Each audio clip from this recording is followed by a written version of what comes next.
Hey everybody, welcome back to the shop. So I'm in a mad dash because it is springtime, although tonight we're calling for 6 to 12 inches of snow, so I don't know how much spring that is, but I've been pushing really hard, working on some structures. I'm working currently in the Racket Lake area.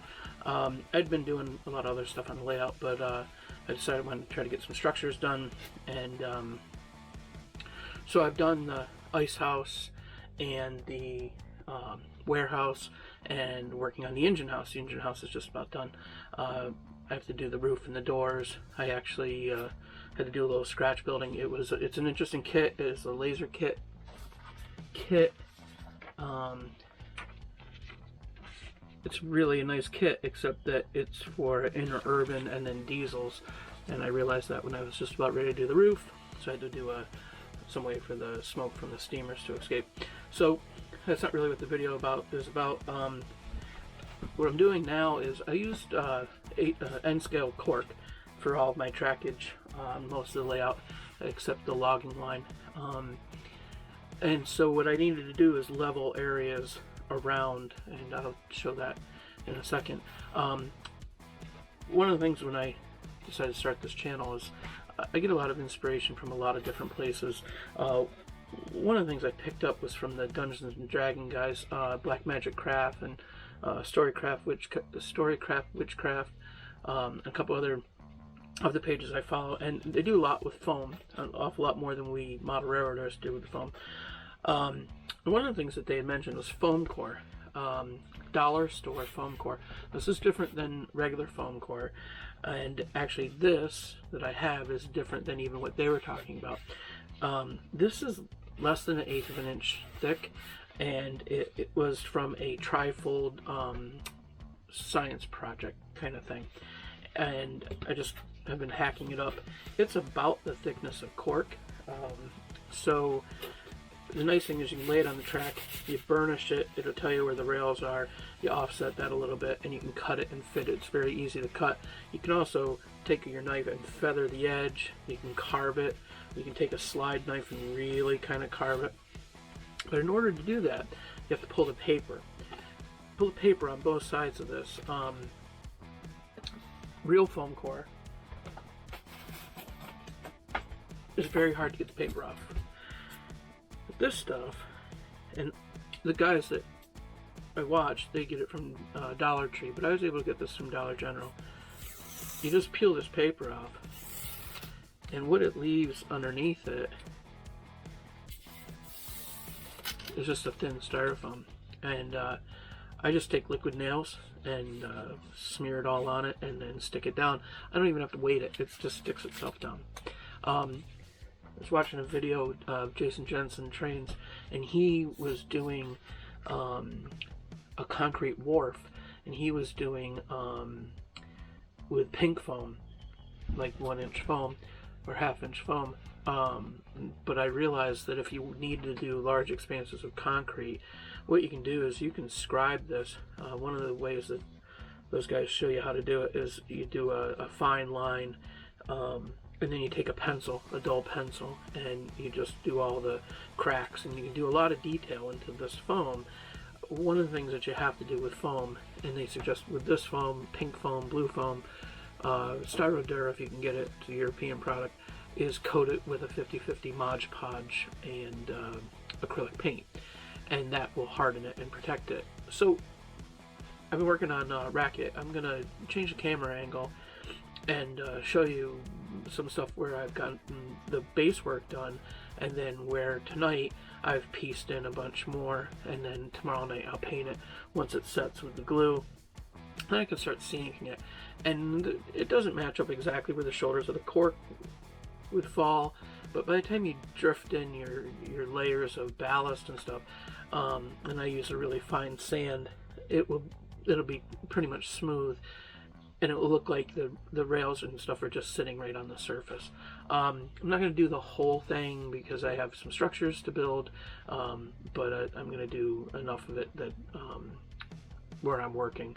I'm working on a tank farm, and we'll also have a coal bunker, and then a water tank. I think it's hard to my track plan isn't exactly the way the prototype is, and then the engine house, which has a storage track next to it, and then it comes around to the warehouse and the ice house. I'm going to try to still get a sawmill in. There was a small sawmill, and I just did some research to find out. I'm trying to get a better footprint for the sawmill. It was a dry deck mill, so I'm still trying to get a little information to see if I can fit that. So I'm going to go ahead and change the camera angle, and we'll put up my really shaky hands, and I will try to show you what I'm doing. So first of all, this is the wharf. The brown masonite in the front is going to be Racket Lake.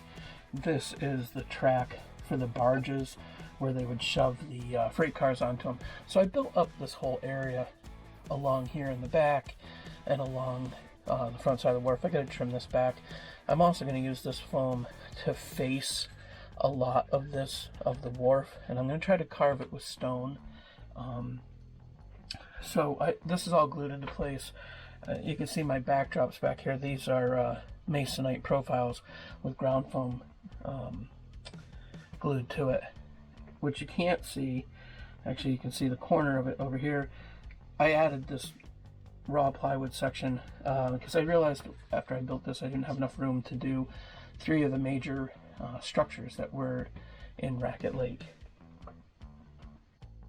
So there's three structures in Racket Lake. There's the station, which when I did the track plan I had to make some changes. I couldn't fit everything I needed in, and this is actually what the station outline looks like, and this actually went more over here on the side. I'm gonna have to change how I do this station. I'm probably going to arrange it somewhat more like in this angle and have this be the platforms. I have to figure out how I'm going to do that. In the center was the Racket Lake house, which these are scaled off of a survey map that was done in the 20s, and it showed the outlines. It was done after the Great Fire when this building burnt, and also this is the Racket Lake Supply, the original Racket Lake Supply. These are scaled from the drawing. This is based on the 2 plastic kits I'm going to build this structure out of. I'm probably going to reduce somewhat the scale of these 2 buildings. I've thought about building this up at just this part of it, or a little bit on the angle, and putting a short backdrop here, the height of the building. I haven't quite decided what I'm going to do here. So I'm going to work my way around to where I've already completed some of this.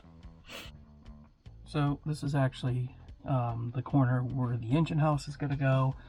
Right here in the foreground might be where the water tower ends up. I have a Tichy train kit, or a Demi trains kit for the water tower. It's not quite correct. It's going to be a little big.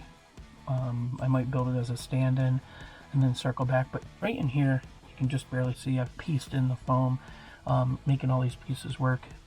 And what I'll do as you get over here where it's plywood, I'm going to feather this. I already feathered it a little bit with a knife, and then I'll just put in ballast right up against the backdrop and just feather it out.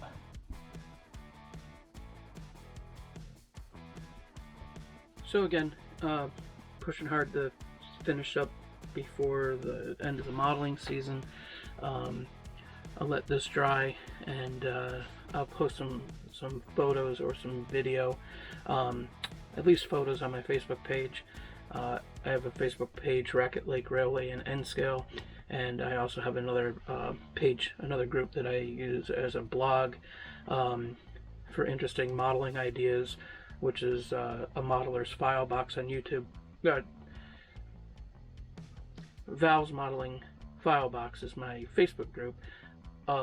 Obviously, a modeler's file box is my YouTube channel. So that's kind of what's going on. Just before I sign off, this is a little Basher and Son structure also. I'm in the process of wrapping up the front porch. There's a back porch, and I just glued the roof on.